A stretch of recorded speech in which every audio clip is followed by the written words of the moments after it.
कोई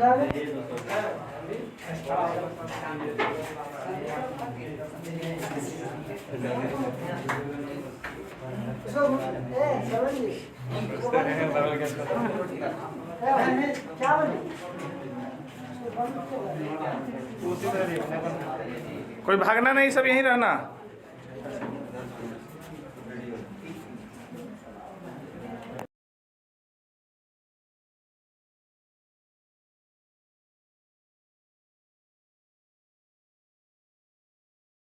लक्ष्य coaching centre में चैनल जुगाड़ में आपका स्वागत है।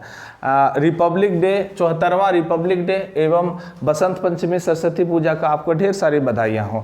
आइए हम आपको बीच में विद्यार्थी खासकर जो हैं हमसे जुड़े हुए हैं उनके लिए एक वीडियो लेके आए हैं जिसमें आपको समझाने की कोशिश करेंगे कि स्वतंत्रता दिवस क्या होता है और गणतंत्र दिवस क्या होता है। इस दोनों पर हम आपको थोड़ा सा वीडियो के माध्यम से बताते हैं। उसके बाद में ये मुख्य अतिथि क्या होते हैं, और इस बार हमारी संस्था में मुख्य अतिथि मतलब क्या बोले ना कि हमको अचंभित कर दिए वैसे आदमी आके जो हम सोचे नहीं थे, उनके बारे में भी आपको बताते थे। आइए हम लोग पहले इधर आके समझते हैं। तो यहाँ पे देखिए 15 अगस्त 1947 को स्वतंत्रता दिवस मनाया जाता है और 26 जनवरी 1950 से संविधान जिस दिन लागू हुआ उस दिन गणतंत्र दिवस मनाया जाता है। तो आखिर इसमें क्या है, तो देखिए पहले समझिए। देखिए इस दिन जो 26 जनवरी 1950 को संविधान लागू हुआ था, तो इस दिन जो आपको झंडा फहरा था वो राष्ट्रपति फहराते हैं, और 15 अगस्त 1947 को जो आज़ादी मिली थी उस समय हमारा जो झंडा फहराता है वो प्रधानमंत्री फहराते हैं, और जिसका जो जो कार्यकाल रहेगा वही कार्य आपको करते हैं, मतलब वही उसका झंडा का तोलन करते हैं। तो आइए पहले यहाँ समझते हैं।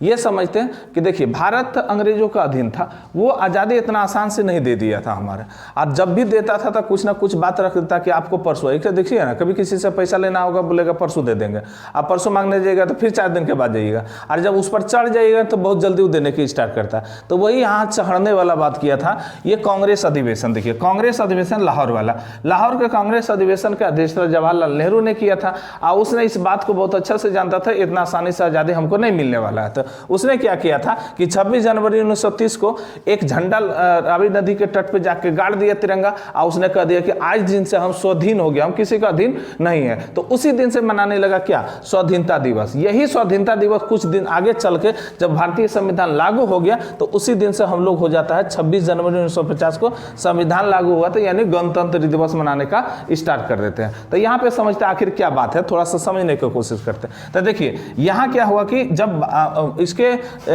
आगे के बात हो तो यहाँ इस पर आके समझते हैं हम। तो इसको लगा कि नहीं भाई ये तो आप आज़ादी ले ही लेगा, क्योंकि इसने झंडा गाड़ दिया है और ये स्वाधीन अपने आप में जब जवाहरलाल नेहरू मान लिया है तो ये आज़ादी ले लेगा। जवाहरलाल नेहरू जैसे व्यक्ति को ऐसा मतलब बिगुल फूज देना, अंग्रेजों के कान में जाके न बड़का गो हुरकुच्चा पड़ जाता था कि नहीं ये ले ही लेगा। तो इसके लेके इसने क्या किया, एक कैबिनेट मिशन लेके आए थे, जिस कैबिनेट मिशन का ना कैबिनेट मिशन ना क्या जिसका मिशन लेके आया था, मतलब कहे कि इस मिशन के अंतर्गत आपको आज़ादी दे देंगे।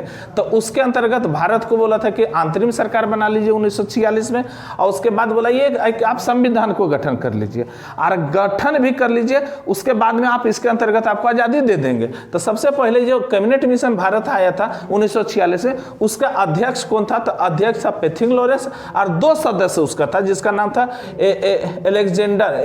एलेक्जेंडर और दूसरा का नाम था स्टेफन क्रिप्स। तो देखिए इसको याद करने का बहुत अच्छा जुगाड़ है। पी से हो जाएगा पेथिंग लॉरेंस, ए से हो जाएगा एलेक्जेंडर जो था, के से हो जाएगा क्रिप्स, है ना। तो यहाँ से आप इसको इस तरह करके भी याद रखिएगा, एग्जाम में भी बहुत पूछता है। तो चलिए यहाँ पे समझते हैं। तब संविधान मेरा बनना स्टार्ट कर दिया। तो संविधान जब बनना स्टार्ट किया तो इसका कई सदस्य थे, उतना हम चर्चा नहीं कर पाएंगे, है ना, छोटा वीडियो बनाना है, अब बड़ा रहेगा तो आप स्किप कर दीजिए। तो संविधान जब बनना स्टार्ट किया तो उसका एक अध्यक्ष बने थे, जो अध्यक्ष थे डॉक्टर राजेंद्र प्रसाद। प्रारूप समिति का अध्यक्ष कौन थे, तो BR अम्बेडकर थे, और सलाहकार देने वाले थे वो कौन है, BN राव थे। ये दोनों व्यक्ति बहुत पढ़े लिखे इंसान थे, ये भी थे, लेकिन इन दोनों के अपेक्षा ये बहुत कम थे। ये सलाह देने में इसको बहुत माहिर होते थे। जैसे अभी आप देखिएगा क्वेश्चन बार बार पूछते हैं कि नीति निर्देशक तत्व कहाँ से लिया गया था, आयरलैंड से लिया गया था। तो हर देश से इसने संविधान को ग्रहण किया, और यहाँ पे बाबा साहब को सलाह देने का जो काम किया था वो काम किया था क्या, BN राव किए थे। तो आइए यहाँ पे समझिए। तो इन लोग ने भारतीय संविधान को बना दिया, और इतना बड़ा 13 किलो का संविधान बना के तैयार कर दिया। आप तैयार कर दिया तो यहाँ पे समझना 26 नवंबर 1949 को संविधान बनकर तैयार हो गया। इसी दिन हम लोग मनाते हैं 26 नवंबर को संविधान दिवस, है ना, संविधान या सॉरी कानून दिवस। कब? 26 नवंबर 1949 को जब संविधान बनकर तैयार हुआ उस दिन मनाते हैं हम कानून दिवस। लेकिन यही बात जब कुछ आगे चला तो यही बना था 26 जनवरी 1950 को संविधान लागू हुआ पूरा देश में, जिसका दिन हम लोग काम करने लगे, जिसका अंतर्गत हम लोग रहने लगे, जिसका अंतर्गत हमें आज़ादी भी मिल गई थी। वह उस दिन मनाते हैं क्या? गणतंत्र दिवस। तो यहाँ पे एक फेरा ये लगता है कि सर जब संविधान लागू हो गया था 26 नवंबर को तो इसी दिन पूरे देश में लागू कर देना चाहिए था और उसी दिन गणतंत्र दिवस मना लेते। तो यहाँ पे एक देखिए बात क्या निकल के आई, निकल के ये आई थी, ये आपका जो था ना कांग्रेस अधिवेशन जो अध्यक्षता किया था जवाहरलाल नेहरू ने, तो उसने बोला था, उसका कुछ राय रखा गया था और ये जो सलाहकार था ना डॉक्टर बी आर अम्बेडकर को सलाह दिया था कि आपको हम एक सलाह देते हैं बी आर अम्बेडकर तो हमारी बात मानेंगे, ये बात अलग है, लेकिन आप इनको बी एन राव को सलाह दिया गया था कि अगर इसको लागू किया जाए, संविधान को लागू किया जाए पूरा देश में, तो अगर 26 जनवरी को लागू किया जाए, चूंकि इससे पहले भी 26 जनवरी 1930 से स्वाधीनता दिवस मनाया जा रहा है, अगर इसी दिन लागू किया जाए तो इसकी भी गरिमा बच के रह जाएगा, नहीं तो फिर लोगों इस पर चुटकी मारेंगे और अंग्रेजी खासकर मारेंगे। तो बोला कि हाँ भाई तो ये किया जाए। तो बी एन राव ने अंबेडकर को ये बोला था कि आप जब संविधान बन ही गया तो कुछ दिन तक और उसको और वेट कीजिए और इसको लागू कर दीजिए। कब तक? 26 जनवरी 1950 को। और इस दिन पूरे देश में लागू हो जाएगा, उसी के अंतर्गत पूरा देशवासी अपना काम मतलब लोकतंत्र हो जाएंगे और इसी के अंतर्गत पूरा मतलब लॉ एंड ऑर्डर जितने भी है, पुलिस डंडा मतलब जितने भी चीजें हैं जो जिससे हमारे देश एक डर से चले, एक उसका अधीन करने वाले हों, तो उसी लिए लागू कर दिया। और उस दिन से हम लोग सब लोग क्या बन गए? एकदम गणतंत्र बन गए। मतलब एक दूसरे मेरे अगर हम शासन कर रहे हैं तो मेरे ऊपर भी कोई शासन करने वाले हैं, हम अपने मन से कोई चीज नहीं करते। इसी दिन से मनाने लगा आपका क्या? तो गणतंत्र दिवस, जिसको इस बार हम लोग मना रहे हैं 24वां गणतंत्र दिवस यानी रिपब्लिक डे 2023। तो आप देखिए इस पॉइंट को थोड़ा सा गौर से समझना। तो बात है कि उसके बाद जब लागू हो गया तो देखिए लागू कौन? कानून हुआ। तो कानून को अपने देश अपने अनुसार से चलना चाहिए। पूरे देश के लॉ एंड ऑर्डर को संभालने वाला कौन है? राष्ट्रपति। तो इसीलिए जब रिपब्लिक डे हम लोग मनाते हैं, जिसको 26 जनवरी 1950 को लागू हुआ था, उस दिन जो है उस दिन झंडा का जो तोलन करते वो राष्ट्रपति करते। जो अभी वर्तमान में हमारा द्रौपदी मुर्मू राष्ट्रपति हैं, वो झंडा का तोलन किए हैं। और जब स्वतंत्र हुए थे उस समय पहले प्रथम स्वतंत्रता के समय जवाहरलाल नेहरू ने झंडा तोलन किए, जो भारत के प्रथम प्रधानमंत्री थे। और अब जो होती है, जो अभी के वर्तमान में हमारा नरेंद्र मोदी है, वो झंडा तोलन करते हैं। कब? 15 अगस्त 1947 के ही नियम के अनुसार से, यानी जिस दिन हमारा संविधान स्वतंत्र हो गया था, स्वतंत्रता दिवस मनाते उस दिन प्रधानमंत्री झंडा तोलन करते हैं। आज जिस दिन हम लोग का संविधान पूरे देश में लागू हुआ 1950 से, उसी समय से राष्ट्रपति, जो प्रथम हम लोग का राष्ट्रपति कौन था? पंडित डॉक्टर राजेंद्र प्रसाद, उसने स्टार्ट किया। ये परंपरा चलते आ रहा है। तो उसी समय एक परंपरा चला था कि कोई दूसरे मतलब दूसरे देश के गेस्ट भारत में आएंगे और इस समारोह का बहुत अच्छा से संचालन करेंगे और मतलब अपने गेस्ट के रूप में, इवन कहते तो गेस्ट के रूप में मनाते हैं कि मतलब बुलाना है कि कुछ दूसरे देश का गेस्ट आवे, हमारे यहाँ हमने हमारे परंपरा को अच्छा से देखें कि हाँ देखिए हमारे यहाँ परंपरा को क्या है। ऐसे होता है ना कि देखिए कभी कभी आप लोग का भी होगा कि मामू घर चलता है क्या, बहुत अच्छा से लड़ुआ का पर्व एगो होता है। तो चलो हम लोग यहाँ से, हमारे यहाँ लड़ुआ पर्व नहीं होता तो मामू घर जाकर लड़ुआ पर्व को खाते, अब बहुत उसका चर्चा करते थे। इसीलिए हर देश वाले को अलग अलग बुलाते हैं और अपने परंपरा को उसको उजागर करते हैं। और इस दिन भारत में, पूरे भारत में अपने अस्त्र शस्त्र का भी प्रयोग किया जाता है दूसरे देश को दिखाने, यानी अपने ताकत को दिखाने के लिए इसका भी प्रयोग किया जाता है इस दिन कि हाँ हमारे ताकत इतने हैं, बाकी सब लोग देश देखे और दूसरे देश को जाके इस बात को चर्चा करें। तो यह मुख्य अतिथि के बात हुआ। तब मुख्य अतिथि इस बार जो 74वां 74वां रिपब्लिक डे वाला जो है, इस समय का मुख्य अतिथि आपका कौन है? अब्दुल फत्ताह अल सीसी, जो मुख्य अतिथि हैं किस देश के हैं? तो ये मिस्र के हैं। कहाँ के हैं? मिस्र के। याद रखिएगा, एग्जाम में भी पूछेंगे कहाँ के हैं? मिस्र। यानी कब? 74वां गणतंत्रता दिवस का मुख्य अतिथि कौन है?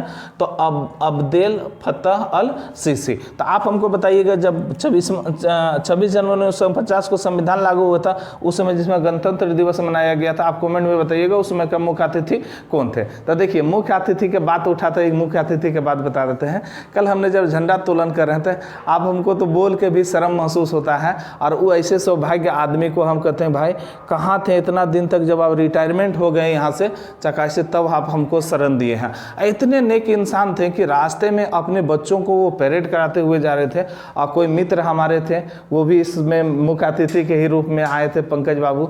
उसने इशारा किया कि सर देखिए ना, वो Chakai high school, Chakai girls high school के प्रिंसिपल हैं, थोड़ा सा उनको बुला लेते तो अच्छा हो जाता। और हमने एक बार बुलाए, वो आए और इतनी अच्छे मोटिवेशन बातें बोले। हो सकता है तो इस वीडियो में भी आपको सुनाएंगे, नहीं तो नेक्स्ट पार्ट के वीडियो में सुनाएंगे।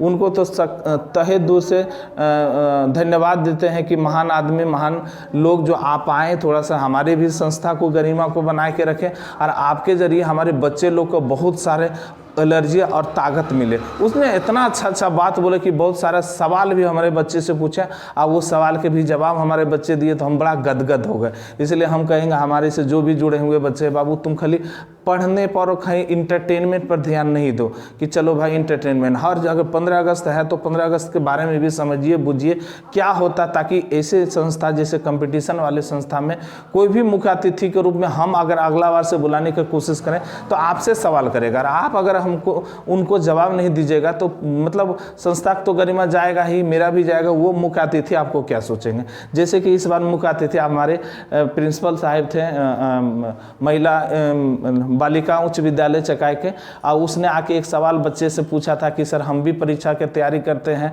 और कर रहे थे, एक सवाल हमारे मन में, मतलब एक सवाल हमसे जो नहीं बना, और उसको अगर शायद हम देख के जाते तो बन जाते। ऐसे ऐसे सवाल को तुम लोग भी बाबू पढ़ते रहो, और उस सवाल हमारे बच्चे के बीच में रहे, और कोई बच्चा उधर से तुरंत जवाब दीजिए। सवाल ऐसा नूनू बाबू बुलाने था, बहुत अच्छा था कि कांग्रेस का कौन सा कांग्रेस अधिवेशन का सबसे अधिक अध्यक्षता करने वाले व्यक्ति कौन है? आप भी कमेंट में बताइएगा, जो कि हमारे शेर बहादुर ने बताया था, बड़ा खुशी हुई थी। इसलिए आप लोग भी कहते हैं मन से पढ़िए, एकदम ये दिमाग में कभी नहीं रखिए कि नौकरी नहीं होगा, चकाई से भी नौकरी होगा। हम भी आप लोग के प्रयत्न में हैं, आप लोग जितने भी शेर बहादुर हैं, जहाँ से भी जुड़े हैं, एकदम मन से पढ़िए, और अगले आने वाले समय में ऐसा बना दीजिए चकाई का माहौल कंपटीशन के कि लोगों का अब दूसरे जगह से आके यहाँ पे, जैसे यहाँ के लोग देवघर जाते हैं, देवघर वाले लोग यहाँ पे आके बैठ के पढ़ें, और उनका भी एक मनोबल बन जाए कि नहीं चकाई से भी नौकरी होता है। इसलिए आप लोग भी एकदम प्रयत्न रखिएगा, प्रयास करते रहिएगा। और फिर हम स्पेशल हम अजय सर को अपने मन से कहने लगा कि सैल्यूट सर, जिसने आपने आया इस गरिमा को बचा के रखा। और जैसे कंचन भी दोस्त थे मेरा, एगो ये आपका डब्बू कंचन और पंकज बाबू थे, ये तीनों लोग आए, बहुत अच्छा हमको लगा। और आप लोग ऐसे बनाइए रखिए। हम तो बुलाने भी नहीं, मतलब मेरा ये नहीं था कि हम कुछ ज़्यादा लंबा चौड़ा कहें, हम सोचे कि चलो ऐसे हो जाएंगे। और आप दोनों तीनों व्यक्ति आ गए हमारे पास, तो मेरा तो मतलब क्या है ना कि मेरा एक बेइज्जती का ये तो करवा दिए, या तो हमको एक सीख दिए कि हाँ कुछ लोगों का बुलाना चाहिए। अगर बार से होगा तो हम आप लोग का भी बुलाएंगे। चलिए, थैंक यू, जय हिंद। अगर हो तो इस वीडियो में अजय सर का जो मोटिवेशन बातें हैं वो कर देंगे, नहीं तो फिर नेक्स्ट वीडियो भी हम आपको कर देंगे। मन से पढ़िए। चलिए, जय हिंद।